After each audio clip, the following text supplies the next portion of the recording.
আপনারা জানেন ইউনূস সরকার নির্বাচনের 3 দিন আগে 60 ঘন্টা আগে 9 ফেব্রুয়ারি একটি চুক্তি করে গিয়েছে আমেরিকার সাথে। সেই চুক্তিতে ভয়ঙ্কর সমস্ত ধারা বাংলাদেশের উপর চাপিয়ে দেওয়া হয়েছে। আপনারা জানেন যে আজকে বাংলাদেশ আগে ইচ্ছা মতো গম কিনতে পারতো অন্যান্য দেশ থেকে, তুলা কিনতে পারতো এশিয়ার অন্যান্য দেশ থেকে, আজকে তার সেই গম বাধ্যতামূলক ভাবে আমেরিকার কাছ থেকে আমদানি করতে হবে, তুলা আমদানি করতে হবে, ওষুধের কাঁচামাল আমদানি করতে হবে। অর্থাৎ আমাদের জন্য আমরা যে কম্পিটিটিভ মার্কেটের সুযোগ নিয়ে কারো কাছ থেকে কম দামে কিছু কিনবো, সেই সুযোগ আমাদের আর থাকবে না। আমেরিকার গোলামি করতে হবে আমাদেরকে।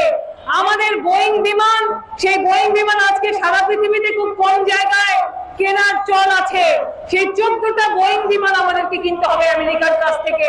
এবং সেগুলোর চেহারা কেমন, সেগুলির রং কি নীল না হলুদ, সেগুলোর পাখা আছে না নাই, এগুলো আমরা দেখবো 31 সালে। কিন্তু এখন থেকে প্রত্যেক বছর 1500 থেকে 2000 কোটি টাকা আমেরিকার হাতে আমাদের মুখ বুজে তুলে দিতে হবে। এইরকম দাসত্বের চুক্তি ইউনূস সরকার করে গিয়েছে।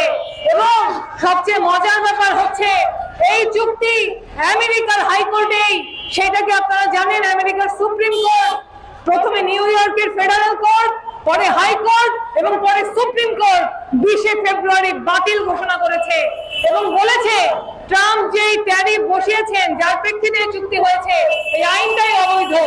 পরবর্তীতে ট্রাম্প আরেকটা আইনে সেই ট্যারিফ বসানোর একটা সুযোগ খুঁজে বের করেছেন, কিন্তু তাতে তিনি যে ট্যারিফ বসাতে চেয়েছিলেন ওই রকম ট্যারিফ, ওই শতাংশের ট্যারিফ বসানোর কোনো বিধানই নাই। ফলে বন্ধুগণ, আজকে জুজুর ভয় দেখিয়ে লাভ নাই। অনেক টকশোজীবী আছেন, অনেক বুদ্ধিজীবী আছেন যারা টকশোতে বুদ্ধি বিক্রি করেন। এরা অন্তর্বর্তীকালীন সরকারের ডিফেন্সে ধারাবাহিকভাবে ভূমিকা রেখেছেন। তারা বলেন যে এইখানে তো এই চুক্তি না করলে তো এই ট্যারিফ বসাইতে হতো। ভারত আজকে এই চুক্তি স্থগিত করেছে। মালয়েশিয়ার মতো দেশ বলেছে যে এই চুক্তি আমরা বাতিল করলাম। আমাদের যে চুক্তি সেখানে লেখা আছে 60 দিনের নোটিশ দিয়ে চুক্তি বাতিল করা যায়। সরকার করছেন না কেন? আমরা যখন স্মারকলিপি দিতে গেলাম সংসদে, তারা সেটা নিয়ে আলোচনা করলেন না। রুমিন ফারহানা একজন সংসদ সদস্য এই পয়েন্ট তুললেন সংসদে, তারা আলোচনা করলেন না। প্রধানমন্ত্রীর উপদেষ্টা বলছেন আমরা এটা অবজার্ভ করছি। আপনারা অবজার্ভ করে কি করলেন সেইটা তো আর আমরা অবজার্ভ করতে পারলাম না। আমরা তো কোনো কাজ করতে দেখলাম না আপনাদের।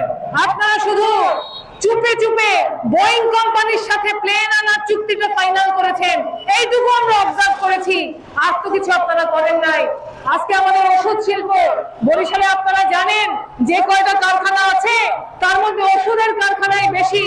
সেই ওষুধের কারখানার যখন কাঁচামাল সেই আনতে হবে আমেরিকা থেকে, তখন যে দাম বাড়বে ওষুধের, সেই দাম দিয়ে একদিকে আমাদের কিনে খেতে হবে, আর একদিকে আমাদের শ্রমিকদের উপরে চাপ আসবে, তাদের উপরও অতিরিক্ত মাত্রায় মুনাফা, সেই মুনাফা অর্জনের জন্য তাদের উপর শোষণ আরো বাড়বে। ফলে বন্ধুগণ, এই চুক্তি কৃষকের স্বার্থ বিরোধী, এই চুক্তি শ্রমিকের স্বার্থ বিরোধী, এই চুক্তি দেশের মানুষের স্বার্থ বিরোধী। ইউনূস সরকার সাম্রাজ্যবাদের এজেন্টের মতো আচরণ করে এই চুক্তি করেছে। এই চুক্তি কোনো সুস্থ মানুষের পক্ষে করা সম্ভব নয়। দালালির এই চুক্তি, গোলামির এই চুক্তি অবিলম্বে বাতিল করতে হবে। আর তা না হলে বামপন্থীরা এ পর্যন্ত সংসদ অভিযান করেছে, সারা দেশে কর্মসূচি করেছে, প্রয়োজনের সামনে আমরা আরো কঠোর কর্মসূচি দিয়ে এই চুক্তি বাতিলে অবশ্যই সরকারকে বাধ্য করেই ছাড়বো বন্ধুগণ। সেই কথা বলে আজকের এই বিক্ষোভ সমাবেশে সূচনা ঘোষণা করে সবাইকে, আমাদের বক্তাদের, আমাদের কেন্দ্রীয় নেতাদের বক্তব্য শোনার আহ্বান জানিয়ে আমার বক্তব্য শেষ করছি।